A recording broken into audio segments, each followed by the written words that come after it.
This is Rob of Rob Brooks Realty, and I'm here with Jim Carmack. Jim Carmack, a professional meteorologist. You've spent years in the industry and you know a lot about hurricanes. Thank you for joining this segment of preparing your home for the hurricane. Welcome, Jim. Yeah, thanks. I appreciate you asking me. And yeah, I studied meteorology for a while. I did it actively, local media, for a little less than 10 years. So yeah, kind of familiar with the topic, although it's kind of nice to revisit some of these things as well. Right, sure. So are you, do you feel comfortable on this camera? Yeah, absolutely. Yeah, it's kind of nice. We got it framed right. We look okay? You think we look good? I think so. Okay. Yeah. So let's talk about, and I really appreciate you being here. So, and you know more than maybe anyone else I know, when it comes to hurricane season is about to start, there are certain things that must be done. Mm-hmm. I understand one of those is the hurricane checklist.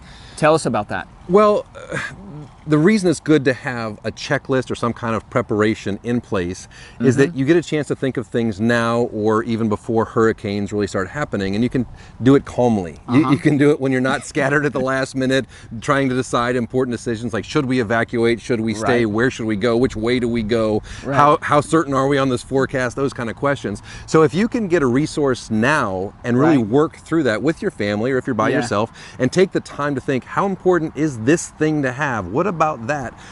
It's better to do it now than in the heat of battle, if you will, or in a crisis mode situation. Yeah. A lot of times decisions are not made well when there's anxiety. Absolutely. And fear. There's a lot of good resources that you can access. There's emergency management organizations through counties and cities, depending on where you live. Local media, of course, also has a lot of good resources that you can use. That's right. And what that does is that takes professionals and experts and puts all their knowledge in one place and gives you a checklist to work through, and things that you might not think of.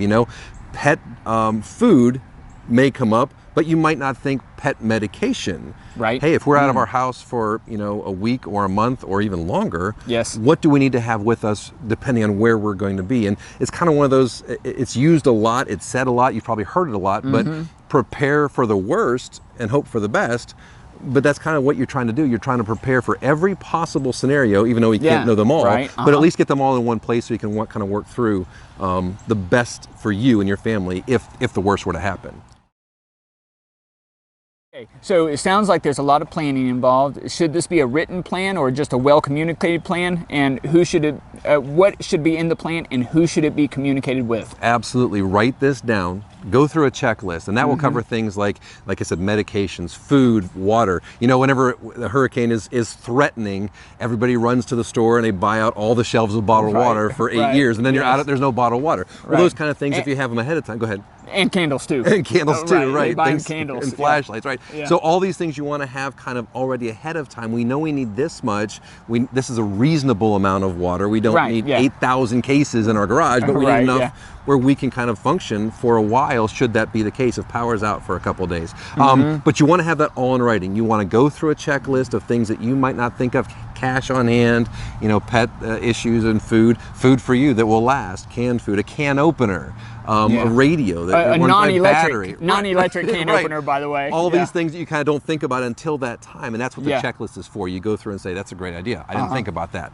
But you need to have it in writing. You need to communicate it with your family if you have one, even your kids. Let your kids in on this, because they need to know the planning that's going to go into this. Even young kids, it will help with stress if a situation comes up where you're thinking about, do we evacuate, do we stay, what's going on? They need to know that we're prepared for this, that we've talked through this and planned for this, and then also communicate it with your family or friends who live outside of the area.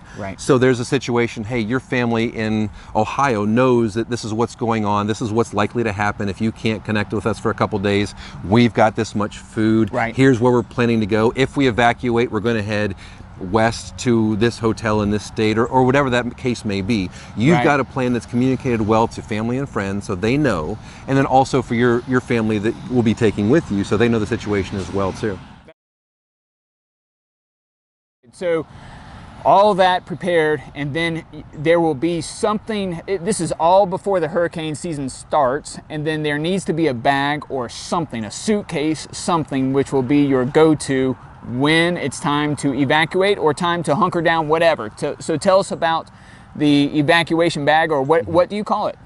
That's evacuation bag is as good as any preparation bag, emergency supplies. What you want to do is plan that out ahead of time with your list, have all the things that you know you're going to want. Right. Maybe don't pack it, you know, in December, but have it ready. And then as hurricane season begins, know where those things are. Are we short on water? Do we have enough canned food? Whatever those things might be, get those items.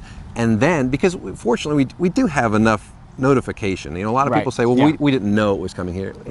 As long as you're tuned to local media, you know, at least you know you're in the potential path of a storm. And even if it's wrong, look, you're predicting the future. So meteorology isn't an exact science, we know that. But you at least have enough of a, hey, you might want to pay attention to this.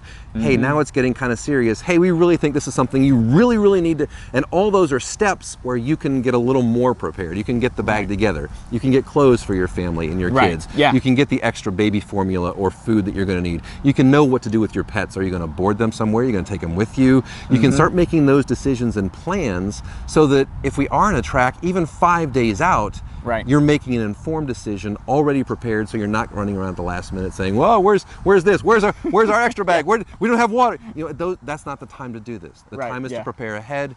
Then each step along the way, we're getting a little more serious. We're getting a little more serious. Now it's a time to really make a decision. Are we going to evacuate or not? And then once we make that decision, let's do it. Yes, very good. Jim, I sure appreciate you being on this segment of preparing your home for the hurricane.